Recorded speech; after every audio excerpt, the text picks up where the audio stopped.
अब मसला ये है कि कुछ करने में आप ये इन मुआहदों को रीनिगोशिएट करने के साथ साथ डिमांड का जो मसला है, आपने कहा कि डिमांड से ज़्यादा बिजली पैदा हो गई।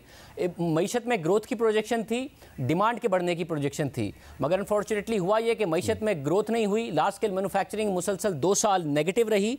नवंबर 2018 में हमने 7 बिलियन तकरीबन 7.3 अरब यूनिट पैदा किए थे। नवंबर 2020 में 7.2 अरब यूनिट पैदा किए हैं। क्योंकि जो बिजली की कीमत के 2 कंपोनेंट हैं, एक एनर्जी परचेज प्राइस है, एक कैपेसिटी परचेज प्राइस है। तो एनर्जी परचेज प्राइस तो नीचे आई है नए प्लांट्स की वजह से।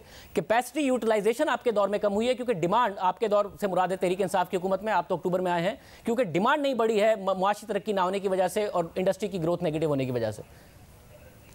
देखिए 5 साल में मैं आपको आज़ाद-ओ-शुमार बताऊँ, अगर 2018 से लेकर 2023 की बात अगर हम करते हैं तो जो एनर्जी परचेज प्राइस आपने बिल्कुल सही कहा, 25% कमी आई है और मुतवक्को है, लेकिन जो कैपेसिटी चार्ज है वो तकरीबन 3 गुना ज़्यादा हो गई है।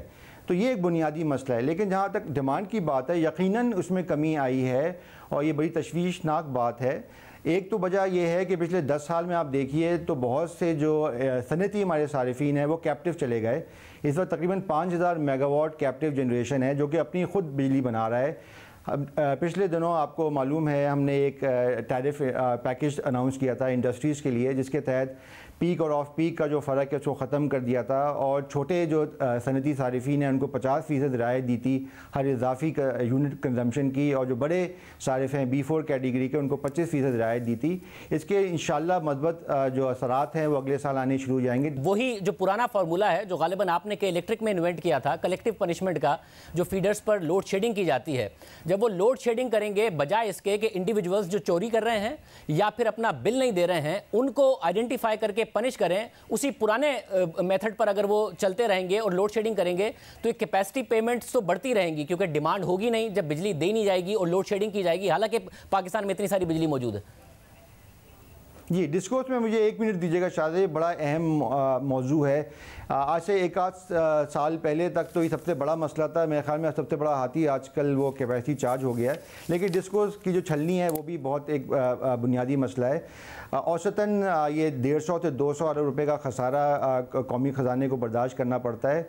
4 से 5 डिस्ट्रीब्यूशन कंपनियाँ हैं, कोयटा, पेशावर, हैदराबाद, सक्कर और मुल्तान, जो कि 70 से 80% उसको कंट्रीब्यूट करती हैं। 3-4 यहाँ इशूज़ हैं जिसको हमने तय करना है। एक तो ये कि अब ये वक्त आ गया है कि जो सूबाई और मकामी हुकूमतें हैं उनको भी अपना किरदार अदा करना होगा। ये लास्ट माइल बिज़नेस है, ये एक मकामी मसला है, ये अवामी मसला है और इसको सिर्फ इस्लामाबाद से बैठ के आप सक्कर या हैदराबाद को नहीं चला सकते। सूबाई हुकूमतों का भी एक किरदार होना बहुत ज़रूरी है। तकरीबन निस्फ तो उनको बोझ बांटना चाहिए, ना सिर्फ सब्सिडी की मद में बल्कि लॉसेस की मद में।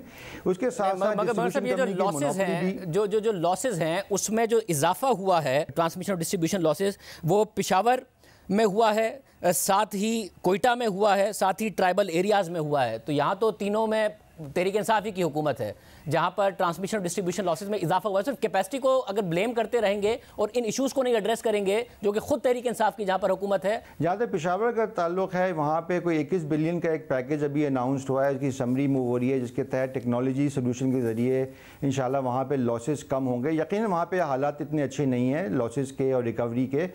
1% लॉस जो होता है तकरीबन 16-17 अरब रुपये सालाना का खसारा फिर कौमी ख़जाने को बर्दाश्त करना पड़ता है। तो यकीनन सूबाई हुकूमत, चाहे वो PTI की हुकूमत हो या PTI की हुकूमत ना हो, सिंध में जैसे, वहाँ पे फेडरेशन और सूबाई हुकूमतों को मिल के ही डिस्ट्रीब्यूशन कंपनी को बेहतर करना होगा। पिछले 2 साल में सर्कुलर डेट में इजाफा हुआ है, इसमें कोई शक नहीं।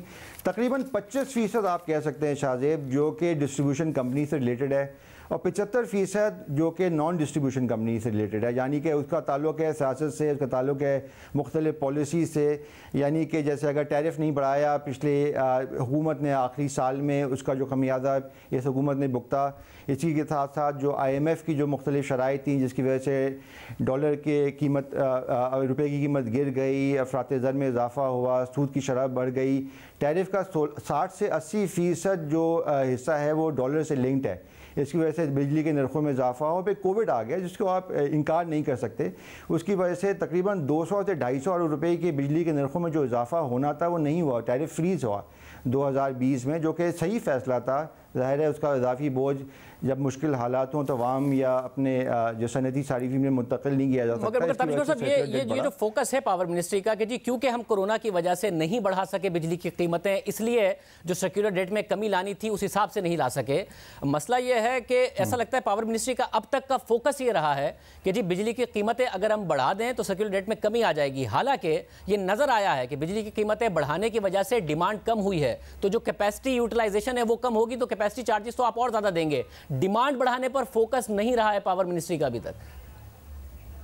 नहीं, डिमांड बढ़ाने पे फोकस तो अब आ गया है। जैसा मैंने कहा कि कैप्टिव को वापस लाना है सिस्टम में प्राइसिंग सिग्नल के ज़रिए, चाहे वो गैस की प्राइसिंग सिग्नल हो या पावर की हो। इसी तरह हम लोगों ने जो इंडस्ट्रियल सपोर्ट पैकेज अनाउंस किया उससे भी इंशाल्लाह उम्मीद है कि वापस डिमांड ग्रोथ होगी और मईशत में जब बेहतरी आएगी, लोग ज़्यादा एयर कंडीशन ख़रीदेंगे या अपने जो इलेक्ट्रॉनिक अप्लाइंसेज है ख़रीदेंगे, तो उससे भी बिजली की तलब में इजाफा होगा। इसी तरह अगले सर्दियों में हम नहीं कर पाए, स्पेस हीटिंग को हम चाह रहे हैं कि वो इलेक्ट्रिसिटी में कन्वर्ट कर दें, गोम गैस।